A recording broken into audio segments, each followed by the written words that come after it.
오늘은 사순절의 마지막 주일입니다. 예루살렘에 입성하시는 예수님을 사람들이 종려나무 가지를 흔들며 환호했다 해서 종려주일이라고도 하고, 이제 곧 십자가의 그 고난의 길을 가셔야 하기에 고난주일이라고도 합니다. 오늘은 설교 후에 성찬식이 있습니다. 말씀과 성찬을 통해서 하나님께서 우리에게 나타내신 십자가의 그 의미와 사랑을 더욱 깊이 깨닫고 감사하시는 시간이 되시기를 간절히 소망합니다. 지난 주일 우리는 예수님의 빈 무덤을 사전 답사했습니다. 죽음을 이기시고 부활하신 그 자리에 함께 했었습니다. 그러나 베드로와 그 다른 제자는 예수님의 빈 무덤을 보았지만 예수님의 부활을 알지 못한 채로 그대로 돌아가고 말았습니다. 주님의 말씀과 믿음의 방식보다 그들의 생각과 그들의 경험이 먼저였기 때문입니다. 오늘 우리는 다시 요한복음 12장으로 돌아왔습니다. 지난 4번에 걸쳐서 함께 했던 회복과 구원의 여정 가운데 우리가 처음 출발했던 곳입니다. 오늘의 본문은 첫 여정으로 살펴보았던 베다니에서의 향유 사건 이후에 하루가 지난 때의 일입니다.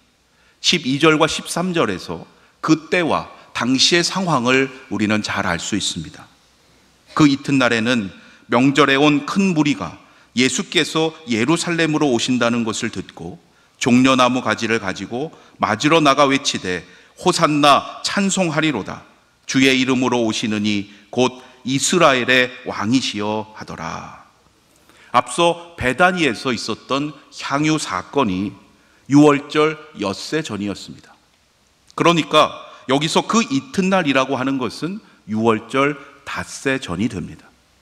6월절이 금요일 저녁부터 시작이 되니까 계산해 보면 닷새 전은 일요일, 즉 부활주일을 앞둔 오늘에 해당이 됩니다. 예수님은 부활하시기 일주일 전에 예루살렘으로 들어오신 겁니다. 그런데 이 여정은 당시 유대인 남자라고 하면 사실 그리 특별할 것이 없습니다. 6월절을 비롯해서 1년에 적어도 3번 이상은 예루살렘에 직접 가서 제사를 드려야 하는 것이 유대인들의 종교적인 의무였습니다.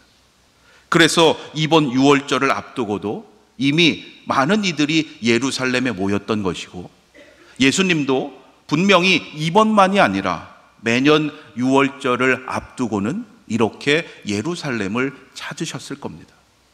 그러나 이전에는 없던 일이 일어납니다. 지금 예수님께서 예루살렘으로 오신다는 소식이 전해지자 예루살렘에 모여있던 무리들이 종려나무 가지를 가지고 가서 예수님을 환호하며 맞이합니다. 종려나무 가지를 가지고 환호하며 맞이한다는 것은 당시 전쟁에서 승리한 왕이나 장수를 위한 특별한 승전 행사의 방식이었습니다. 이를 통해서 우리는 사람들이 예수님을 어떻게 생각하고 어떠한 기대를 갖고 있었는지를 알게 됩니다. 무엇보다 그들은 예수님이 이제 로마인들을 그 유대 땅에서 쫓아내 주실 것을 기대했습니다. 로마의 압제로부터 벗어나게 해주실 강한 통치자가 되어주시기를 원했던 겁니다. 그래서 종려나무 가지를 가지고 흔들며 맞이하러 나갔고, 예수님을 가리켜서 이스라엘의 왕이라고 부르고 있습니다. 여러분, 예수님이 무리가 이처럼 기대했던 그러한 왕이 되고자 이 땅에 오신 겁니까? 아니죠.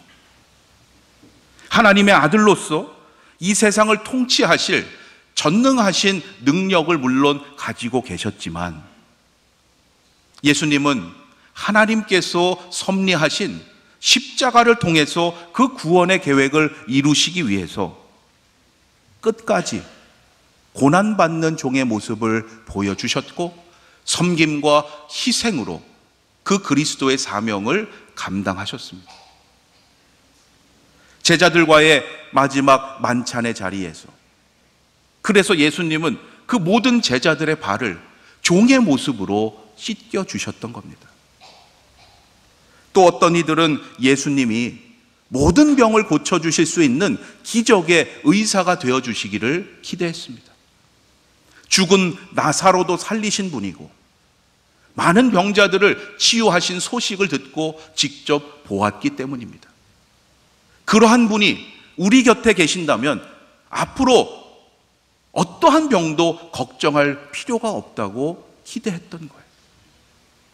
또 어떤 이들은 예수님이 가르치시는 말씀이 너무나 탁월하고 놀라워서 이제는 예루살렘에 머무시면서 그 말씀을 자주 많이 들을 수 있으면 좋겠다 기대했습니다. 예수님의 제자들이 십자가의 그 여정을 함께 하면서도 왜 그토록 어리석었는지, 왜 그토록 깨닫지 못했는지 여러분 이제 이해가 되지 않으십니까? 그리스도의 제자된 사명보다 이러한 사람들의 기대에 그들도 한껏 부풀어 있었기 때문이에요. 예수님과 함께 마지막 십자가 여정을 위해서 지금 예루살렘에 들어가면서도 매년 6월절마다 오는 건데 이번 여정의 의미를 깨닫지 못하고 어떻게든 사람들이 부러워할 만한 좋은 자리, 높은 자리를 하나 얻을 수 있을까? 그러한 마음만 가득했던 거예요. 오늘 이 예배의 자리에 모인 우리의 마음과 기대도 혹시 그러하지 않습니까? 예수님께서 이 땅에 왜 오셨는지, 왜 십자가에 달리셨는지 관심하기보다는 예수를 통해서 지금 어떻게 나의 필요를 채울 수 있을까? 여러분, 그 관심이 앞서고 있지 않습니까? 예수님은 이러한 세상의 기대와는 완전히 다르게 오셨어요.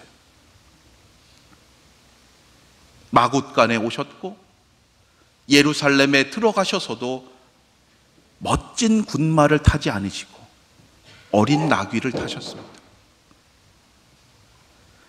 또한 장차 다시 오실 때도 그러하실 것이라고 성경은 증언하고 있어요. 이것은 무엇을 뜻합니까? 세상의 방식으로는 예수가 그리스도라는 것을 알지 못한다는 거예요. 세상의 방식으로는 예수 그리스도를 알아보지 못한다는 거예요. 여러분, 믿음의 눈으로 보지 않으면 지금도 나와 함께 하시는 그 주님을 보지 못하는 거예요. 사람들의 다양한 기대와 환호 속에서 이렇게 예루살렘에 입성하신 예수님은 그래서 그들 앞에서 예수 그리스도를 알아보지 못하고 있는 그들을 위해서 내가 누구인지를 먼저 분명히 알게 하시는 거예요. 14절과 15절 말씀입니다. 예수는 한 어린 나귀를 보고 타시니 이는 기록된 바 시온 따라 두려워하지 말라. 보라, 너의 왕이 나귀 새끼를 타고 오신다 함과 같더라. 사람들의 기대와는 정반대로 예수님은 어린 나귀를 타셨어요. 왜 나귀를 타셨습니까? 다른 거 탈 수도 있잖아요. 겸손함이 목적이라면 걸어가실 수도 있습니다. 왜 어린 나귀를 타셨습니까?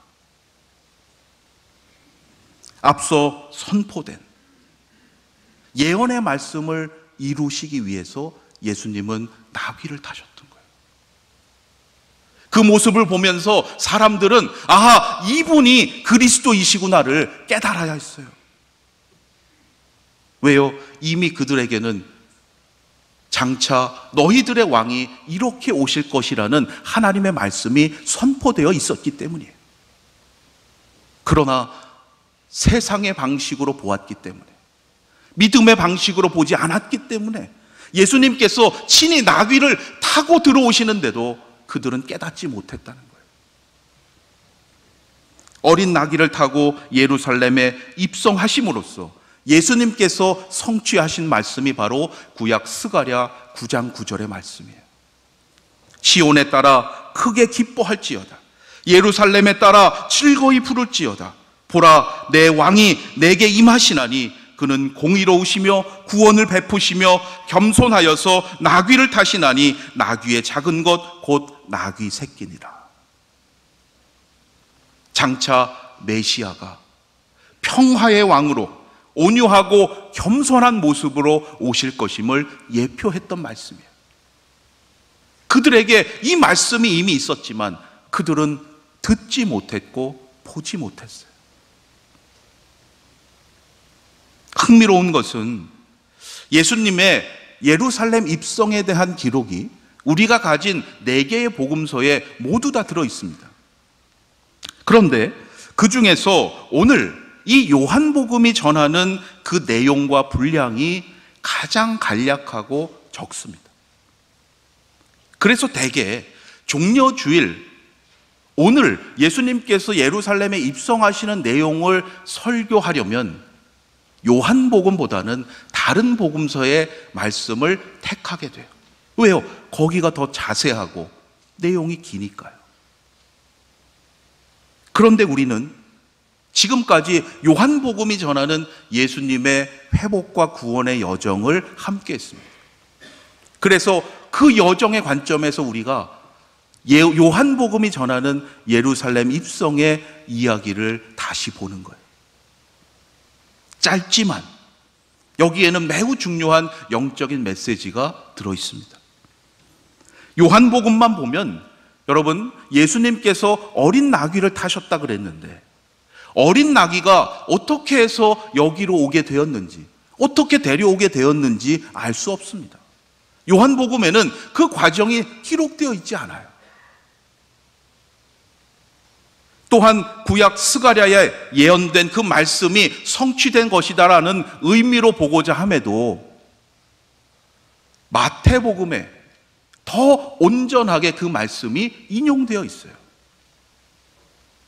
오늘의 사건에서 중요한 상징인 나귀도 마태복음은 한 마리가 아니라 2마리를 언급해요. 더 강조하는 거예요. 여러분, 복음서에서 이 나귀의 수에도 차이가 있다는 것 아셨습니까? 마가, 누가, 요한복음에는 나귀가 1마리만 언급됩니다. 그러나 마태복음에는 2마리가 나와요. 마태복음에서는 예수님이 이렇게 명하십니다. 너희는 맞은편 마을로 가라. 그리하면 곧 매인 나귀와 나귀 새끼가 함께 있는 것을 보리니 풀어 내게로 끌고 오라. 마태복음은 유대교 출신의 그리스도인들을 위해서 주님의 복음을 전하고자 하는 목적으로 기록된 복음서예요. 그래서 복음서 가운데에도 가장 많이 구약의 말씀이 인용되어 있고, 그러한 관점에서 스가랴의 말씀에 나귀와 나귀 새끼라는 표현이 다 나오기 때문에 마태는 이것을 보다 충실히 반영해서 나귀와 나귀 새끼를 언급한 거예요. 그렇다면 종려주일인 오늘 예수님께서 예루살렘에 입성하신 이 사건에서 영적인 복음서인 요한복음이 전하고자 하는 메시지는 무엇이겠습니까? 나귀를 어떻게 데려오게 되었는지 예비하시는 그러한 능력이 전하고자 함이 아니에요. 다른 복음서들이 자세히 전하고 있는 것, 그것이 아니라 요한복음이 전하고자 하는 메시지는 바로 마지막 16절 말씀에 있습니다. 제자들은 처음에 이 일을 깨닫지 못하였다가 예수께서 영광을 얻으신 후에야 이것이 예수께 대하여 기록된 것임과 사람들이 예수께 이같이 한 것임이 생각났더라. 깨닫지 못했다는 거예요. 사람들이 예수 그리스도임을 깨닫지 못하고 호산나를 불렀던 것처럼 제자들도 깨닫지 못했다는 거예요. 지금 우리는 예수님께 여러 가지 기대를 가지고 있어요. 물론 주님께서는 우리의 필요와 상황을 아시고 가장 좋은 것으로 가장 필요할 때에 채워주실 것입니다. 그런데 여러분, 그것만 있어서는 안 된다는 거예요. 오늘 우리는 예수님께서 정말로 원하시는 것이 무엇인지 먼저 그것에 관심하고 그것을 이루고자 예배드려야 한다는 거예요. 예수님의 제자였고 복음 전도자였던 요한은 당시 예수님께서 어떠한 목적으로 이번에 예루살렘에 오셨는지 아무도 몰랐다고 너무나 부끄럽지만 우리에게 솔직하게 고백하고 있어요. 예수님께서 왜 예루살렘에 오셨습니까? 이전에 그러했던 것처럼 단지 종교적인 의무로서 유월절을 지키기 위해 오신 것이 아니라는 거예요. 여러분, 혹시 주일이니까, 내가 교회 다니는 사람이니까 여러분 그러한 마음으로 오늘 나오셨습니까? 예수님의 목적은 오늘의 본문 속에 잘 나타나 있어요. 그 목적은 아이러니하게도 호산나라는 그 깨닫지 못하고 외쳤던 무리들의 외침 속에 들어 있습니다. 호산나라는 말은 구하옵나니 이제 구원하옵소서라는 뜻이에요. 사람들이 잘못된 기대를 가지고 외쳤던 호산나였습니다. 그러나 하나님은 그들의 그 외침을 통해서 그리스도의 십자가 사명을 세상에 선포하게 하신 거예요. 여러분, 이것이 하나님의 능력이요 구원의 역사예요.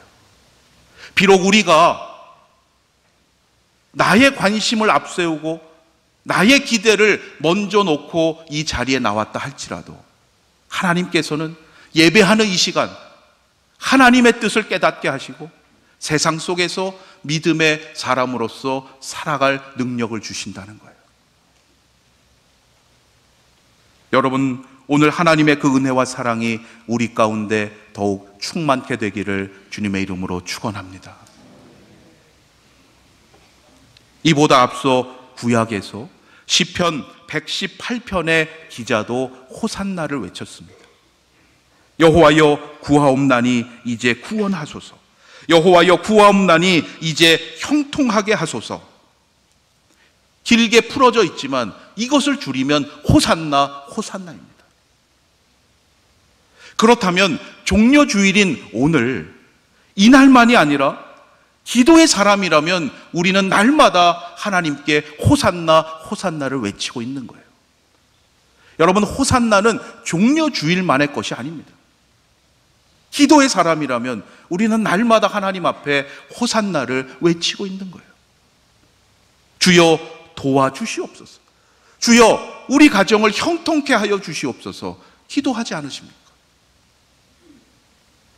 나를 위해서, 우리의 가정을 위해서는 이렇게 열심히 기도하면서 예수님의 십자가 고난과 죽음은 기억하지 않고 그 십자가의 여정에 동참하지 않는다면 예수님을 향한 잘못된 기대가 그대로 헛수고가 되고 말고 예수님을 때로 배반하는 것이 되고 마는 거예요. 그래서 우리가 주일마다 예수님의 부활을 기념하며 예배드리는 것이 중요한 것이고, 특별히 사순절에 예수님의 고난과 죽음을, 그 십자가의 여정을 함께하는 것이 매우 귀하고 중요한 겁니다. 이번에 요한복음을 따라 함께했던 회복과 구원의 여정이 어떠하셨습니까? 다시 한번 그 십자가의 여정을 이번 한 주간 돌아보시면서 하나님이 기뻐하시는 부활의 영광에 참여하는 자가 되시기를 바랍니다. 또한 내일부터 시작되는 사순절 마지막 고난주간에 선포될 말씀들을 통해서 이번에 미처 다 보지 못하고 지나쳤던 그 여정들이 더욱 완전하고 아름답게 채워지게 되기를 간절히 소망합니다. 예수님은 우리가 하나님의 도움과 구원을 얻도록, 죄사함과 치유함을 얻을 수 있도록 끝까지 우리를 사랑하시고 십자가에서 모든 것을 내어주셨습니다. 사람들이 기대하는 이스라엘의 왕이라고 하는 그 세상 유혹을 다 물리치시고 아버지 하나님께서 명하신 고난받는 종으로서의 사명을 감당하셨습니다. 그 거룩한 십자가를 통해서 우리는 비로소 주님 안에서 하나 될 수 있는 것이고 십자가로 인해서 서로 사랑할 수 있게 되었고 이 땅의 죽음을 넘어 부활의 열매로서 영원한 하늘나라에 들어갈 수 있게 되었습니다. 그 상징이 바로 주님의 성찬입니다. 하나님의 놀라운 구원의 섭리를 이루시고자 우리를 위해 모든 것을 내어주신 주님의 그 희생과 사랑을 기억하고 감사하시면서 이 성찬의 자리에 참여하시기를 바랍니다.